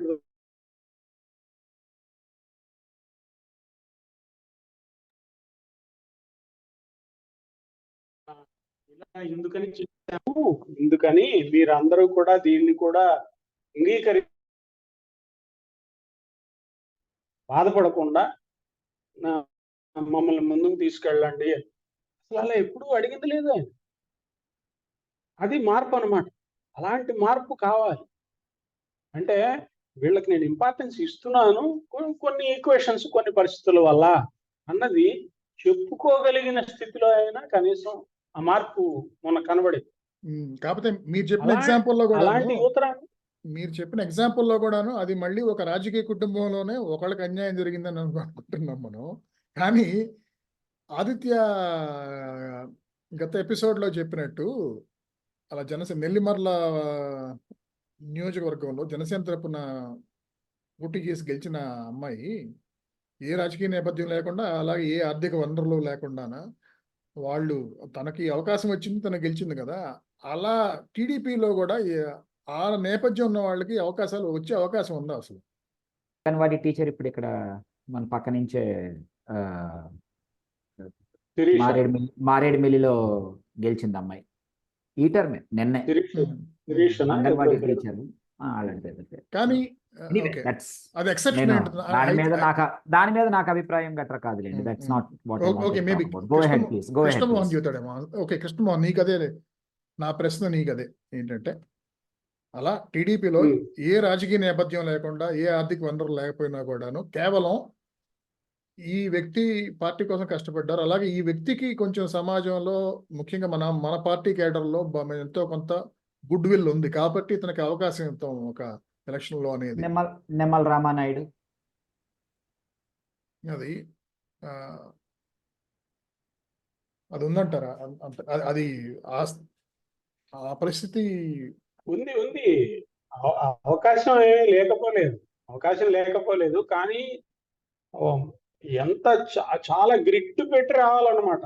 తెలుగుదేశం పార్టీలోకి రావాలి, తద్వారా జనం దృష్టిని, పార్టీ అధినేత దృష్టిని కూడా ఆకర్షించాలి అంటే చాలా ఎఫర్ట్ పెట్టాల్సి వస్తుంది, చాలా భీకరమైన ఎఫర్ట్ పెట్టాల్సి వస్తుంది. దానికి ఫ్యామిలీ బ్యాక్గ్రౌండే అవసరం లేదు.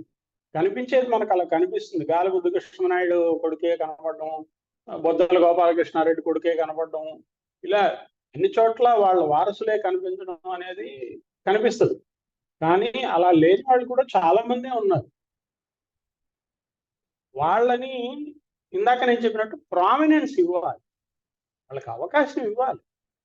వాళ్ళు ఏం చెప్పదలుచుకుంటారో, వాళ్ళ ఇన్పుట్స్ ఏమి ఇస్తారో, అవి బిహైండ్ ద స్క్రీన్ ఏం జరుగుతుందో మనకు తెలియదు. కానీ వాళ్ళ ఇన్పుట్స్ అన్నీ కూడా ప్రాపర్గా తీసుకొని వాళ్ళకు కూడా మైక్ ఇవ్వాలి. వాళ్ళు చెప్పదలుచుకున్న విషయానికి కూడా ఏదైనా నిజంగా ఉంటే గనక, సవరణలు ఏమైనా ఉంటే గనక చెప్పి వాళ్ళ చేతనే మాట్లాడించగలిగే ఎన్విరాన్మెంట్ సృష్టించాలి. అప్పుడు వాళ్ళకి కాన్ఫిడెన్స్ పెరుగుతుంది. అలాంటి కాన్ఫిడెన్స్ ఇస్తున్నారు అంటే మీరన్నట్టు కొత్త జనరేషన్ వాళ్ళు కూడా పార్టీలో చేరడానికి, ఇలాంటి వాటికి ఇంట్రెస్ట్ చూపిస్తారు.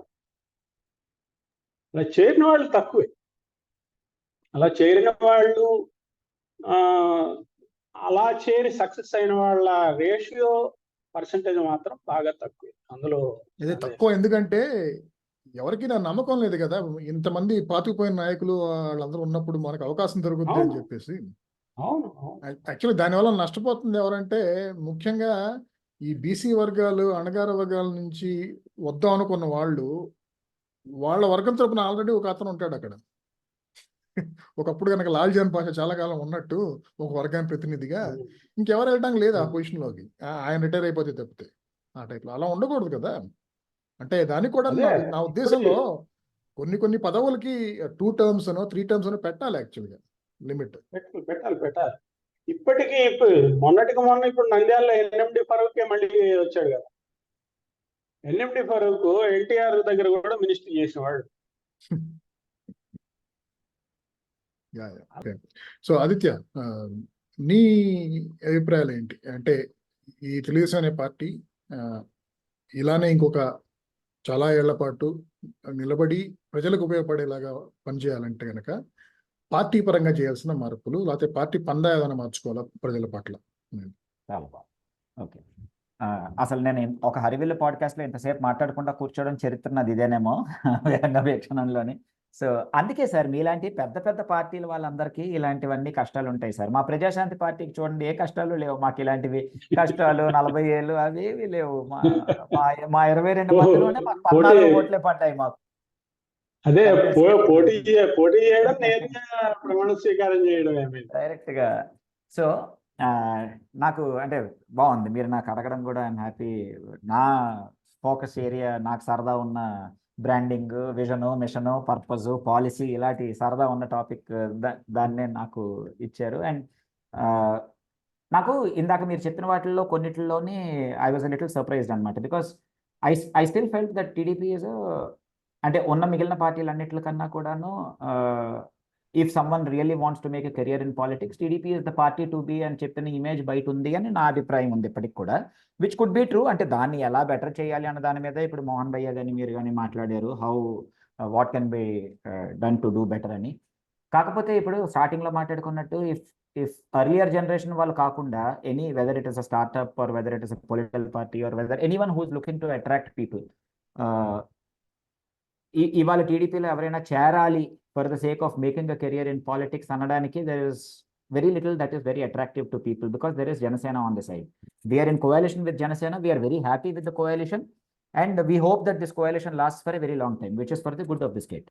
కాకపోతే ఇప్పుడు ఎవరైనా ఏ రీజను లేకుండా జస్ట్ ఫర్ పాలిటిక్స్ రావాలి అంటే మీరు ఇందాక వాడే ఈ మాట ఐడియాలజీకి అట్రాక్ట్ అవుతారు ఎవరైనా కూడా.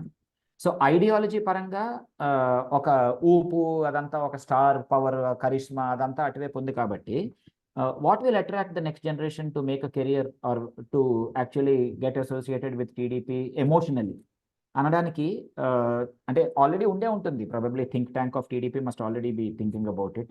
లోకేష్ గారికి కొన్నాళ్ళ క్రితం నేను పెద్ద నోట్ కూడా పంపించాను, ఐ థింక్ సంవత్సరం క్రితం ఇదే టాపిక్ మీద. చదివి ఉండొచ్చని నేను అనుకుంటున్నాను, చదివి ఉండొచ్చు బికాస్ యూజువల్గా ఆయన డిఎంలో పంపిన వాటికి హీ రెస్పాన్స్, బట్ పంపాను ఇంత పెద్ద నోట్ రాసి కొన్ని ఇందులో ఉన్న పాయింట్లు. బికాస్ ఆత్మగౌరవం ఆఫ్ తెలుగు పర్సన్ కోసం అని చెప్పి స్థాపించిన పార్టీ కాబట్టి ఇప్పటికీ కూడా there is no one, YCP is not the safeguard of Telugu pride. వాళ్ళకి అలాంటి విజనే లేదు.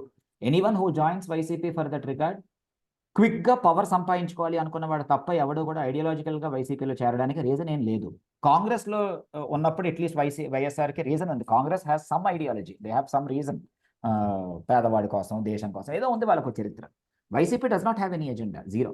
వాళ్ళకి అంటే ఎవడైనా వైసీపీలో చేరాడు అంటే పవర్ చేర్చుకోవాలి చేతిలోకి అన్న ఒక్క రీజన్తో తప్ప నో వన్ విల్ పవర్ అంటే whether through money or whether through other means power brokers చేరాలి తప్ప, క్విక్గా షార్ట్ కట్లో పవర్ చేరాలి తప్ప. టీడీపీకి అలా కాదు కదా. అంటే if we're able to cater to the new generation saying that all right, anything that is close to Telugu person's heart, అంటే మన కల్చర్ అవ్వచ్చు, మన లాంగ్వేజ్ అవ్వచ్చు, మన ఫుడ్ అవ్వచ్చు, మన ఎనీథింగ్ దట్ ఈస్ క్లోజ్. అంటే మనం ఇప్పుడు తెలుగువాడి ఆత్మగౌరవంగా ఏం చెప్తాం, రామతీర్థం అనేసరికి ఎందుకు అంతలా రియాక్ట్ అయ్యాం, దానికి తగ్గట్టు సిబిఎన్ గారికి అక్కడ వచ్చినంత మైలేజ్ ఆ మధ్యకాలంలో చాలా ఇష్యూస్లో రాలే. అక్కడ సడన్గా పీపుల్ సడన్లీ ఆయన వెళ్ళేసరికి పూజారి గారు పట్టుకుని ఏడ్ చేసి ఆయన్ని అదే కావాలి. అంటే సమ్మన్ ఇందాక మీరు చెప్పిన కొన్ని ఎగ్జాంపుల్స్లోని సమ్మన్ టు స్టాండ్ బై అని చెప్పారు కదా. Stand by not just for a person, stand by for a Telugu cause. అది ఎవరున్నారు అంటే ఇప్పుడు ఎవడైనా కూడా నిజంగా ఇప్పుడు మనందరికీ తెలుగు అంటే అది మన ముగ్గురికి కూడాను. సో తెలుగు కోసం అందుకే చూడండి ఇప్పటికి కూడా one of the most cherished things of NTR is NTR book trust. వాళ్ళు ఇంకా సభలు చాలా ఊళ్ళల్లో వాళ్ళు వెళ్ళి తెలుగు బుక్స్ అవి పెట్టి, అంటే which is Balakrishna taluka foundation ద్వారా రన్ అవుతున్న ట్రస్ట్. ఎందుకంటే అది స్టార్టింగ్ నుంచి ఉంది అది, that this is the safeguard of Telugu pride.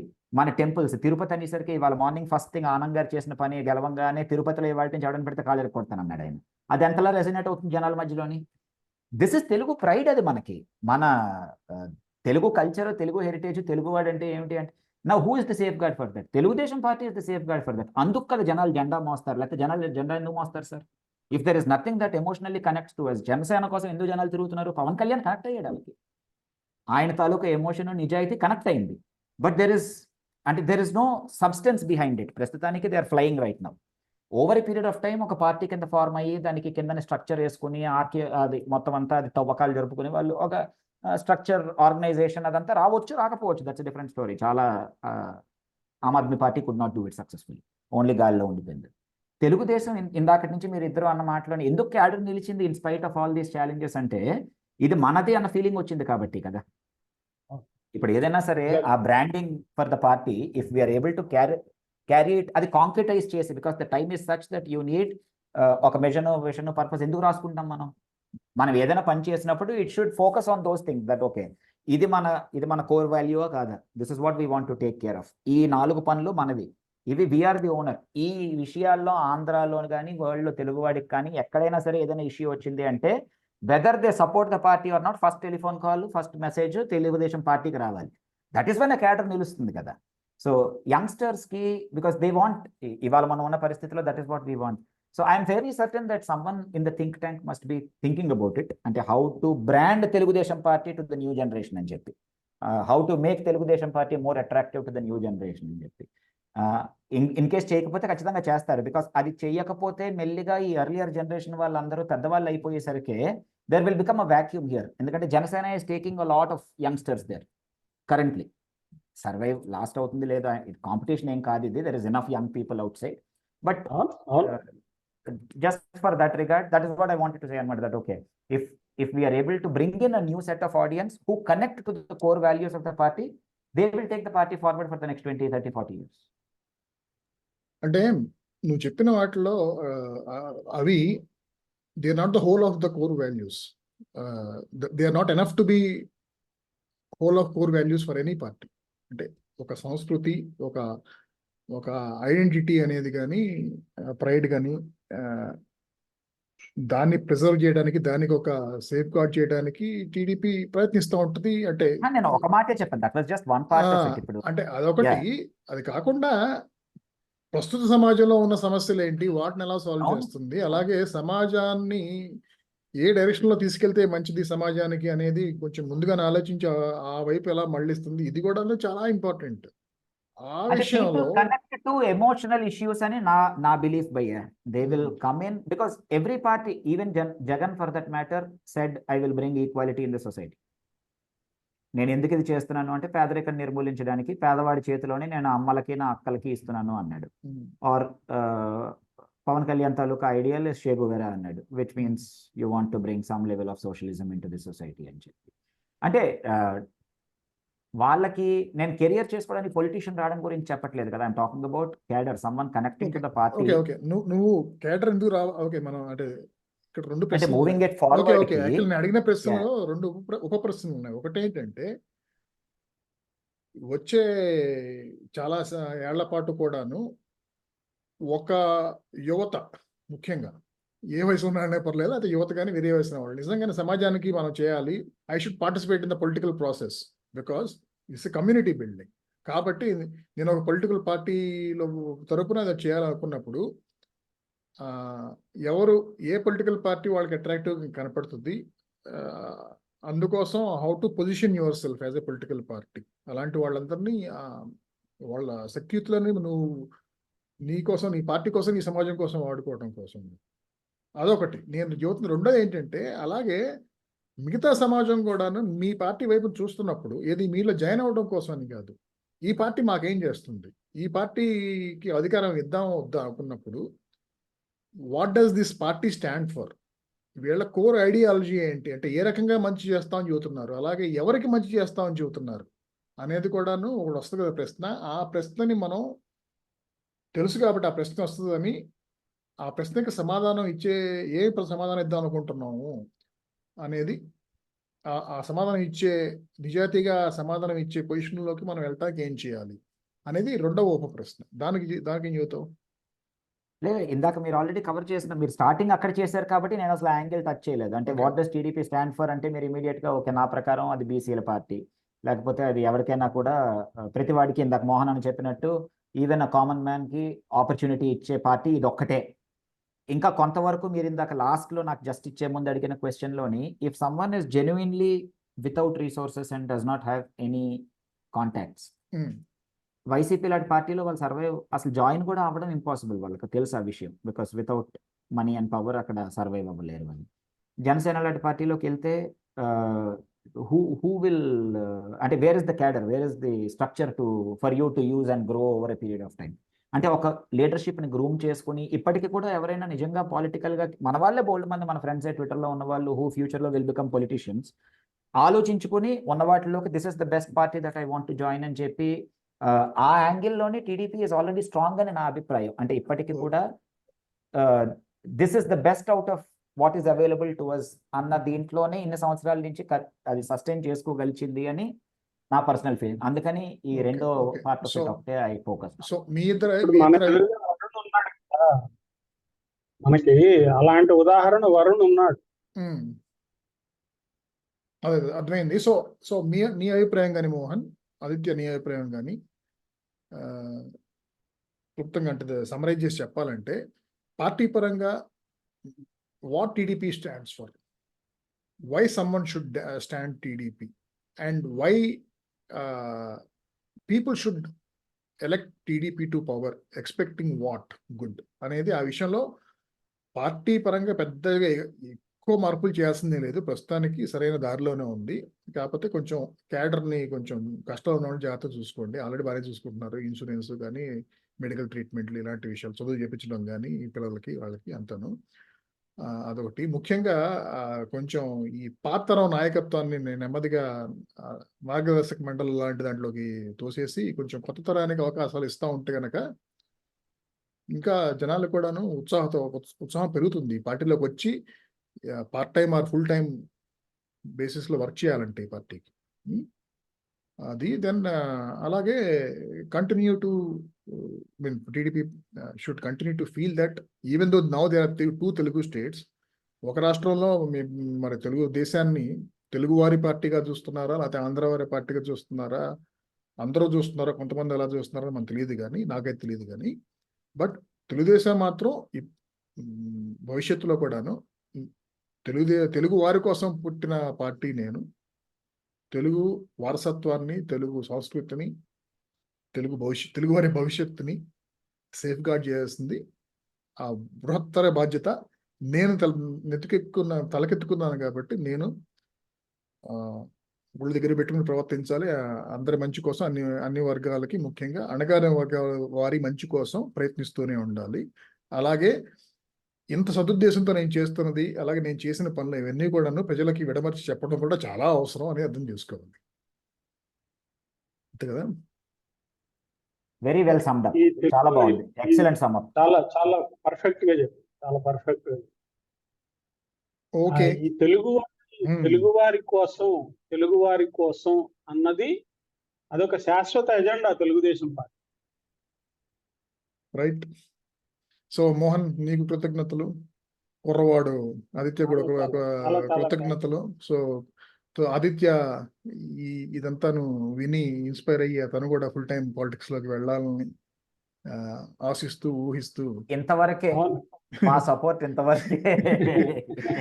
Shirt వరకేనా, pant వరకు కాదు, మాయాబజార్లో చెప్తుంది కదా, మాయావేషంలో ఉన్న సావిత్రి, నేను భావి రారాణిని, వారు భావి రారాజులు. సరే, ఓకే, సరే, బాయ్. Thank you sir.